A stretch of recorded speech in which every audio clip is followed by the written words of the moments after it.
Tasty ആയിട്ട് നമുക്ക് എങ്ങനെ ഫിഷ് പെപ്പർ ഫ്രൈ ഉണ്ടാക്കിയെടുക്കാം എന്നുള്ളൊരു വീഡിയോ ആണ് കേട്ടോ ഞാനിവിടെ കാണിക്കുന്നത്. അതിന് വേണ്ടിയിട്ട് ഞാനിവിടെ കുറച്ച് ദശക്കട്ടിയുള്ളൊരു മീനാണ് എടുത്തിട്ടുള്ളത്. അപ്പോൾ മീൻ നിങ്ങൾക്ക് ഏത് വേണമെങ്കിലും എടുക്കാം, പ്രശ്നമില്ല. നമുക്ക് ഏത് മീൻ എടുത്തിട്ടാണെങ്കിലും നമുക്ക് ഇതേപോലെ ടേസ്റ്റി ആയിട്ട് ഉണ്ടാക്കിയെടുക്കാം. പിന്നെ കൂടുതൽ ദശക്കട്ടിയുള്ള മീനൊക്കെ എടുക്കുകയാണെങ്കിൽ നമുക്ക് കുറച്ചും കൂടി നല്ല ടേസ്റ്റി ആയിട്ട് നമുക്ക് പൊരിച്ചെടുക്കാൻ പറ്റും, അത്രയേ ഉള്ളൂ. അപ്പോൾ മീൻ ഇവിടെ ഞാനിവിടെ ഒരു 750 ഗ്രാം മീനാണ് എടുത്തിട്ടുള്ളത്. അപ്പോൾ അതിനുള്ളൊരു ഇൻഗ്രീഡിയൻസ് ആണ് ഞാനിവിടെ പറയുന്നത്. അപ്പോൾ മീൻ നമ്മൾ നല്ലപോലെ കഴുകി വൃത്തിയാക്കിയിട്ട് ആദ്യം തന്നെ മാറ്റി വയ്ക്കാം. ഇനി നമുക്ക് ഇതിലേക്ക് വേണ്ട മസാലകളൊക്കെ തയ്യാറാക്കാം. അപ്പോൾ മസാല തയ്യാറാക്കാൻ വേണ്ടിയിട്ട് ആദ്യം തന്നെ ഒരു പാനിലേക്ക് 1 ടേബിൾ സ്പൂണ് ഓയിൽ ഒഴിച്ചു കൊടുത്തു. ഇനി നമുക്ക് ഈ ഓയിലിലിട്ടിട്ട് ഒരു 3 സബോള ചെറുതായിട്ട് അരിഞ്ഞത്, പിന്നെ നമുക്ക് ഒരു കുടം വെളുത്തുള്ളി തന്നെ വേണം കേട്ടോ. ഇതിപ്പോൾ വലിയ വെളുത്തുള്ളിയാണ്, അപ്പോൾ ചെറിയ വെളുത്തുള്ളി ആണെങ്കിലും ഒരു കുടം വെളുത്തുള്ളി എടുക്കുക. പിന്നെ ഒരു 4-5 കഷ്ണം ഇഞ്ചി, ഒരു വലിയ കഷ്ണം ഇഞ്ചി എടുത്തിട്ട് അതിനൊരു 4-5 പീസാക്കിയിട്ട് കട്ട് ചെയ്യുക. പിന്നെ ഒരു 3 തണ്ട് കറിവേപ്പില, പിന്നെ മല്ലി 1 ടേബിൾ സ്പൂൺ തന്നെ. പിന്നെ നമുക്ക് വേണ്ടത് ചുവന്ന മുളക് വളരെ കുറച്ച് ഇതിലിടണുള്ളൂ. അപ്പോൾ 2 ഉണങ്ങിയ മുളകില്ലേ, ഉണക്കമുളക്, അത് 2 എണ്ണം ഇതിലൊന്ന് പിച്ചിട്ട് കൊടുക്കുക.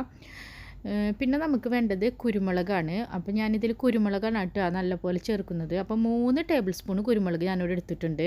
ഈ 3 ടേബിൾ സ്പൂൺ കുരുമുളക് ഒരിക്കലും എരിവൊന്നും അധികമാവില്ല കേട്ടോ. 3 ടേബിൾ സ്പൂൺ എടുക്കുമ്പോൾ എരിവ് അധികമാവുമെന്ന് വിചാരിക്കേണ്ട, ഒരിക്കലും എരിവ് അധികമാവില്ല. അപ്പോൾ 3 ടേബിൾ സ്പൂൺ കുരുമുളക് ഇട്ട് കൊടുക്കാം. അപ്പോൾ ഇതിന് പകരം കുരുമുളക് പൊടി ഇട്ട് കൊടുത്താൽ നമുക്ക് ഈ ടേസ്റ്റ് കിട്ടില്ല കേട്ടോ. ഇനി നമുക്ക് ഒരു മീഡിയം ഫ്ലെയിമിൽ ഇട്ടിട്ട് തന്നെ നമുക്കിത് നല്ലപോലെ ഒന്ന് റോസ്റ്റ് ചെയ്തെടുക്കുക. അപ്പോൾ ഹൈ ഫ്ലെയിമിലൊന്നും ഇടണ്ട, ഒന്നില്ലെങ്കിൽ മീഡിയം ഫ്ലെയിമിൽ അല്ലെങ്കിൽ ലോ ഫ്ലെയിമിൽ ഇട്ടിട്ട് ഇത് ഒന്ന് നല്ലപോലെ റോസ്റ്റ് ചെയ്തെടുക്കുക. കരിയാൻ പാടില്ല. അപ്പോൾ അതിന് മുന്നായിട്ട് നമുക്ക് ഫ്ലെയിം ഓഫ് ചെയ്യാം. ഈ സബോളയുടെ കളറൊക്കെ ഒന്ന് മാറി വരും. അതേപോലെ തന്നെ നമ്മളുടെ കുരുമുളകൊക്കെ ഒന്ന് ചെറുതായിട്ട് പൊട്ടി തുടങ്ങും. ആ സമയം വെച്ചിട്ട് നമുക്ക് ഫ്ലെയിം ഓഫ് ചെയ്തിട്ട് നമുക്കിത് ചൂടിൽ നിന്ന് മാറ്റി വയ്ക്കാം. അപ്പോൾ അതാണ് നമ്മളുടെ ഒരു കണക്ക്, ഈ കുരുമുളകൊക്കെ ഒന്ന് പൊട്ടി തുടങ്ങണ ഒരു സമയം. അപ്പോൾ ആ സമയത്ത് നമുക്ക് ഫ്ലെയിം ഓഫ് ചെയ്തിട്ട് മാറ്റി വയ്ക്കാം. ഇനി നമുക്ക് ചൂടാറിക്കഴിഞ്ഞാൽ നമുക്കിത് ഗ്രൈൻഡറിൽ ഇട്ടിട്ടൊന്ന് പൊടിച്ചെടുക്കണം. അപ്പോൾ ഇതിവിടെ ചൂടാറിയിട്ടുണ്ട്. അപ്പോൾ ഞാനിവിടെ ഗ്രൈൻഡറിൽ ഇട്ട് കൊടുക്കുകയാണ് കേട്ടോ. ഗ്രൈൻഡറിൽ ഇട്ട് കൊടുക്കുമ്പോൾ ചിലപ്പോൾ നമുക്ക് ഗ്രൈൻഡറിൽ ഇട്ട് കൊടുക്കുമ്പോൾ വേണ്ടത്ര രീതിയിൽ ഇതൊന്നും അരച്ച് കിട്ടിയെന്ന് വരില്ല. അപ്പോൾ അങ്ങനെയുള്ളവരാണെങ്കിൽ ഗ്രൈൻഡറിൽ നമുക്ക് ഇതിലേക്ക് മസാലയിലേക്ക് 1 ടേബിൾ സ്പൂൺ വിനെഗർ ആവശ്യമുണ്ട്. അപ്പോൾ നമ്മൾ ആ ഗ്രൈൻഡറിൽ വേണമെങ്കിൽ 1 ടേബിൾ സ്പൂൺ വിനെഗർ ഒഴിച്ച് കൊടുത്തിട്ട് അരച്ചെടുക്കാം. ഞാനിപ്പോൾ വിനെഗർ ഒഴിച്ച് കൊടുക്കാണ്ടാണ് അരച്ചെടുത്തിട്ടുള്ളത്. അരച്ചെടുത്തതിന് ശേഷം 1 ടേബിൾ സ്പൂൺ വിനെഗറും പിന്നെ ഒരു 1/4 ടീസ്പൂണ് മഞ്ഞൾപ്പൊടിയും, പിന്നെ നമുക്ക് ഉപ്പ് ആവശ്യത്തിനും കൂടി ചേർത്ത് കൊടുക്കാം. അപ്പോൾ നേരത്തെ നമ്മൾ ഉപ്പ് മഞ്ഞൾപ്പൊടി ഒന്നും ചേർത്ത് കൊടുത്തിട്ടില്ലല്ലോ. അപ്പോൾ നമ്മൾ ഈ മസാലയിലേക്ക് അതും കൂടി ചേർത്ത് കൊടുത്തിട്ട് നമ്മൾ നല്ലപോലെ ഒരു സ്പൂൺ ഉപയോഗിച്ചിട്ട് മിക്സാക്കി കൊടുക്കാം.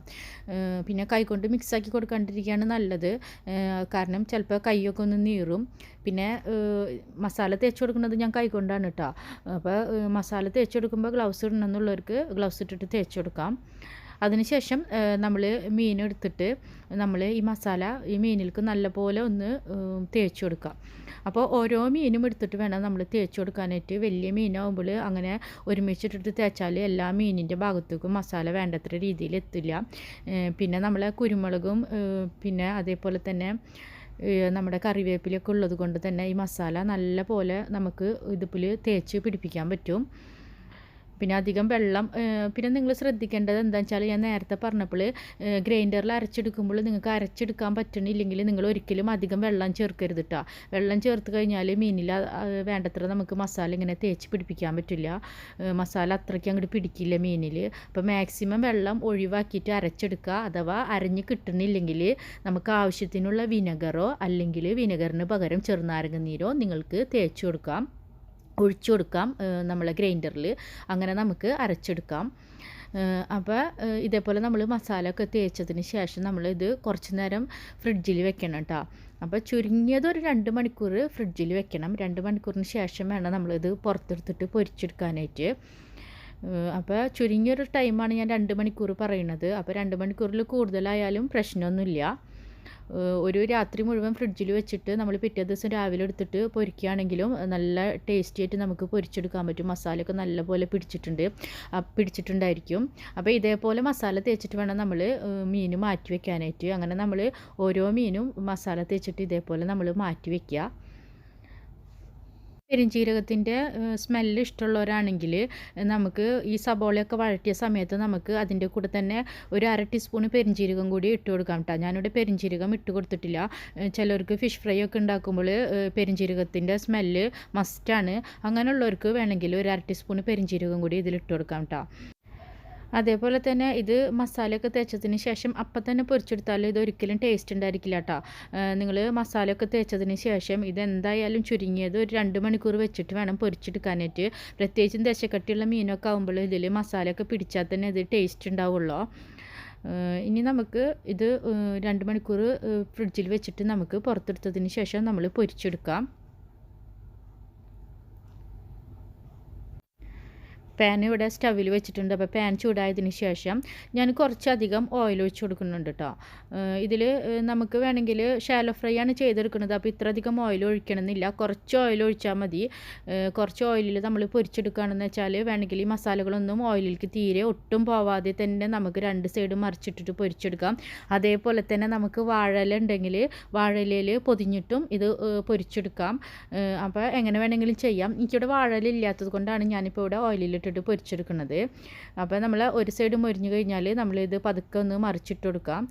അങ്ങനെ നമ്മൾക്ക് 2 സൈഡും മറിച്ചിട്ടിട്ട് നമുക്ക് ഇത് പൊരിച്ചെടുക്കാം. അപ്പോൾ 2 സൈഡും മൊരിഞ്ഞു എന്ന് കണ്ടാൽ നമ്മൾ ഇത് വേറൊരു പാത്രത്തിലേക്ക് മാറ്റാം. ഇനി നമ്മളിത് അതേ ഓയിലിൽ തന്നെ നമുക്ക് പച്ചമുളക് കുറച്ച് നെടുകെ കീറിയതും കുറച്ച് കറിവേപ്പിലും ഇട്ടിട്ട് നമുക്കിതിൻ്റെ മേലെ ഗാർണിഷ് ചെയ്ത് കൊടുക്കാം. നമ്മുടെ ടേസ്റ്റി പെപ്പർ ഫിഷ് ഫ്രൈ ഇവിടെ തയ്യാറായിട്ടുണ്ട്. അപ്പോൾ എല്ലാവരും ട്രൈ ചെയ്യണം. എല്ലാവർക്കും ഇത് ഒരുപാട് ഇഷ്ടപ്പെടും. വീഡിയോ കണ്ടതിനും ഇതുവരെ സപ്പോർട്ട് ചെയ്തതിനും എല്ലാവർക്കും ഒരിക്കൽ കൂടി താങ്ക്സ്.